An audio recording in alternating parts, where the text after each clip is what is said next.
Sasa nataka nizungumze habari za huyo Roho Mtakatifu niliyeanza naye kwenye kitabu cha Matendo ya Mitume.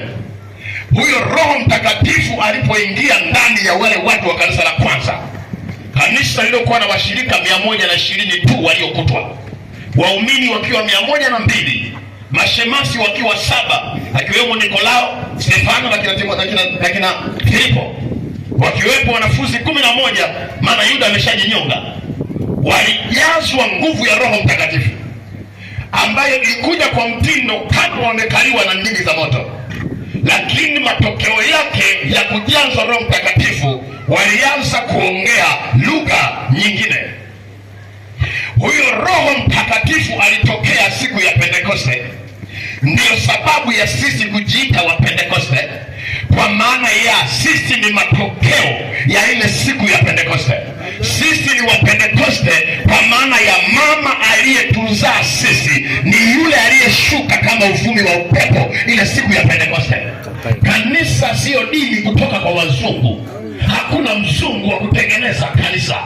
Kanisa sio dini mpya iliyoanzishwa na maaskofu wetu. Kanisa ni mtoto aliyezaliwa kupitia Roho Mtakatifu mwenyewe. Alishuka Mungu akalizaa kanisa. Na kwa nini waliongea lugha mpya? Ukizaliwa kwa Wasukuma lazima uongee Kisukuma. Ukizaliwa kwa Wahehe lazima uongee Kihehe. Ukizaliwa kwa Wakuria lazima uongee Kikuria. Ukizaliwa na Mungu lazima uongee lugha ya mbinguni. Ndio maana waliozaliwa mara ya pili lazima waseme lugha ya mbinguni inayofanana na baba yao aliyewazaa. Moja ya kufanana na baba yako ni kuongea lugha ya baba yako.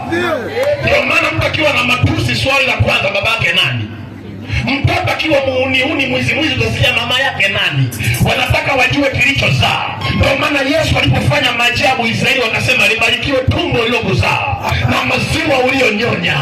Wanajua kinachozaa kinazaa sawasawa na kilivyo. Kwa hiyo tupo kama wa Pentekoste kwa sababu baba yetu ni Roho. Kwa Roho wake Mtakatifu ametuzaa sisi.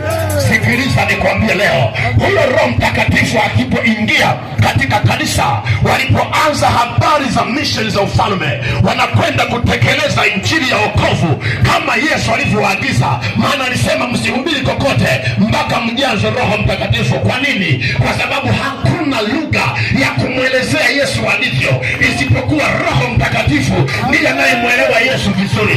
Hakuna theolojia, hakuna degree, hakuna shule wala sayansi inayoweza kumwelezea Yesu alivyo. Akaamua mlete Roho Mtakatifu apate kusema mwenyewe. Huyo Roho Mtakatifu alipoingia ndani ya kanisa, mambo mageni yakatokea. Vita ikaanza dhidi ya kanisa. Walipopigwa vita wa kuonywa kwamba msihubiri tena kwa jina la Yesu, wakasema hukumuni wenyewe, tumsikilize Mungu au mwanadamu, lakini sisi tutaacha kusema tuliyoyaona na kuyasikia.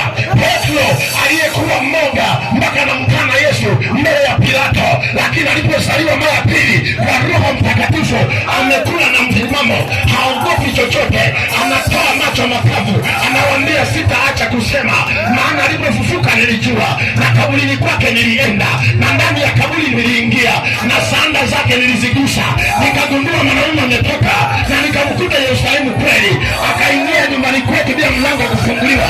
Sitaacha kumsema. Ujasiri wa Petro ulitokana na kuzaliwa mara pili. Alivyozaliwa kwa Roho, mwanzoni alikuwa moga kwa sababu alikuwa Myahudi, lakini alipozaliwa mara pili akawa mwana wa mbinguni. Watu wa mbinguni hawaogopi wachawi, watu wa mbinguni hawaogopi magonjwa, watu wa mbinguni hawaogopi mabundi, watu wa mbinguni hawaogopi majini. Waliozaliwa kutoka mbinguni hawatishiwi na chochote, hawatishiwi na chochote. Habari mbaya zije, sisi tuna habari njema. Habari njema ni moja, tumejazwa Roho Mtakatifu ili tuweze kuyasema yale ambayo wanasiasa hayawezi kuyasema. Tumejazwa Roho Mtakatifu ili tuweze kuyasema yale ambayo wakuu wa dini hayawezi kuyasema.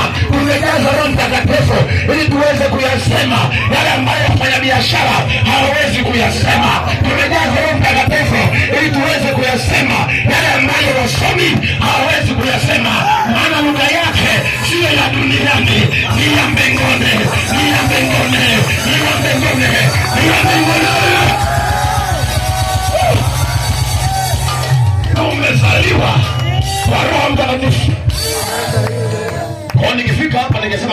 mwa Yesu. Unielewe vizuri. Hello. Nene ndi mwa Yesu. Kwa hiyo kama kwa kina Msigala kuna laana za kutokuolewa na kuoa, mimi sio mama Msigala tena, ni mwa Yesu. Hizo laana hazinihusu. Kama kwa kina Msigala kuna laana ya maskini, mimi ni mwa Yesu. Umaskini haunihusu. Kama kwa kina Msigala kuna magonjwa fulani ya kufa, mimi ni mwa Yesu. Siwezi kufa hayo magonjwa tena. Kama kwa kina Msigala kuna kuachiwa kwenye ndoa na kuharibikiwa ndoa zao, mimi sio kabila hiyo tena. Nimezaliwa